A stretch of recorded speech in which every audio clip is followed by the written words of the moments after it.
ರಾಯಚೂರು ಜಿಲ್ಲೆ ಲಿಂಗಸೂರು ಗೆಜ್ಜಲಘಟ್ಟ ಗ್ರಾಮದಲ್ಲಿ ಮಳೆಗಾಗಿ ಮುಸ್ಲಿಮರು ವಿಶೇಷ ನಮಾಜ್ ಸಲ್ಲಿಸಿದ್ದಾರೆ.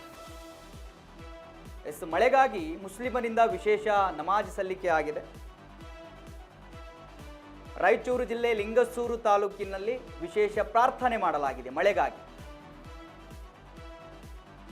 ಸಕಾಲಕ್ಕೆ ಉತ್ತಮ ಮಳೆಗಾಗಿ ಬೆಳೆಗಳು ಸಮೃದ್ಧಿಯಾಗಲಿ ಅಂತ ಹೇಳಿ ಪ್ರಾರ್ಥನೆ ಮಾಡಲಾಗಿದೆ. ಮಳೆಯ ಕೊರತೆಯಿಂದ ರೈತರಲ್ಲಿ ಆತಂಕ ಕೂಡ ವ್ಯಕ್ತವಾಗಿದೆ. ಅದರಿಂದ ದೇವರ ಮೊರೆಯನ್ನು ಹೋಗ್ತಾ ಇದ್ದಾರೆ.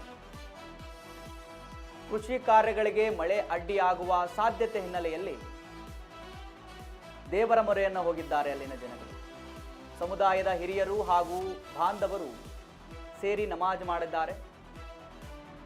ಉತ್ತಮ ಮಳೆಗಾಗಿ ಸಾಮೂಹಿಕ ಪ್ರಾರ್ಥನೆ ಸಲ್ಲಿಸಿದ್ದಾರೆ ಗ್ರಾಮಸ್ಥರು. ವೀಕ್ಷಕರೇ ನೋಡಿ, ಮಳೆಗಾಗಿ ಉತ್ತರ ಕರ್ನಾಟಕದ ಭಾಗ ರಾಯಚೂರಿನಲ್ಲಿ ನಡೆದಿರತಕ್ಕಂಥದ್ದು. ರಾಯಚೂರು ಜಿಲ್ಲೆ ಲಿಂಗಸೂರು ಗೆಜ್ಜಲಘಟ್ಟ ಗ್ರಾಮದಲ್ಲಿ ನಡೆದಿರ್ತಕ್ಕಂಥ ಒಂದು ಪ್ರಾರ್ಥನೆ.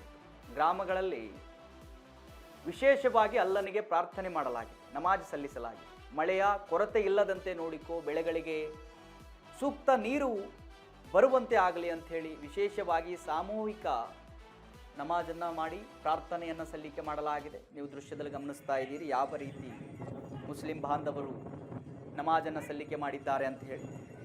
ಅಲ್ಲನ ಮೊರೆ ಹೋಗಿದ್ದಾರೆ ಮಳೆಗಾಗಿ. ಬಹಳ ಮಳೆ ಕೊರತೆ ಇದೆ, ಕೆಲವು ಭಾಗದಲ್ಲಿ ಬರ್ತಾ ಇದೆ, ಬಟ್ ಸೂಕ್ತವಾದ ರೀತಿಯಲ್ಲಿ ಸಮರ್ಪಕವಾಗಿ ಬರ್ತಾ ಇಲ್ಲ. ಬೆಳೆಗಾಳಿಗೆ ಬೇಕಾಗುವ ರೀತಿಯಲ್ಲಿ ಮಳೆ ಸಾಲ್ತಾ ಇಲ್ಲ. ಸೊ ಅದರಿಂದ ಕೆಲವು ಗ್ರಾಮಗಳಂತೂ ಇನ್ನೂ ಕುಡಿಯೋದಕ್ಕೂ ನೀರಿನ ಪರಿಸ್ಥಿತಿ ಬಹಳ ಅಭಾವ ಇದೆ. ಅಲ್ಲಿ ಕುಡಿಯೋ ನೀರಿಗೆ ಬೈಕ್ಗಳ ಮೇಲೆ ಈ ಕೊಡಗಳನ್ನು ಇಟ್ಕೊಂಡು 2 ರಿಂದ 3 ಕಿಲೋಮೀಟರ್ ಹೋಗಿ ತರುವಂಥ ಪರಿಸ್ಥಿತಿ ಇನ್ನೂ ಕೂಡ ಉತ್ತರ ಕರ್ನಾಟಕದ ಭಾಗದಲ್ಲಿ ನಮಗೆ ಕಾಣೋದಕ್ಕೆ ಸಿಗುತ್ತೆ. ಸೊ ಆ ಕಾರಣಕ್ಕೆ ಮಳೆ ಬರಲಿ, ಮಳೆಯಿಂದ ಬೆಳೆಗಳೆಲ್ಲ ಚೆನ್ನಾಗಿ ಬೆಳೀಲಿ, ರೈತನಿಗೆ ಒಳಿತಾಗಲಿ ಅಂಥೇಳಿ ಇವೆಲ್ಲ ಪ್ರಾರ್ಥನೆಯನ್ನು ರಾಯಚೂರಿನಲ್ಲಿ ಮುಸ್ಲಿಂ ಬಾಂಧವರು ನಮಾಜ್ ಸಲ್ಲಿಸುವುದರ ಮುಖಾಂತರ ಅಲ್ಲಾಹನ ಮುಂದೆ ಪ್ರಾರ್ಥನೆಯನ್ನು ಸಲ್ಲಿಸಿದ್ದಾರೆ. ದೃಶ್ಯದಲ್ಲಿ ನೀವು ಗಮನಿಸ್ತಾ ಇದ್ದೀರಿ.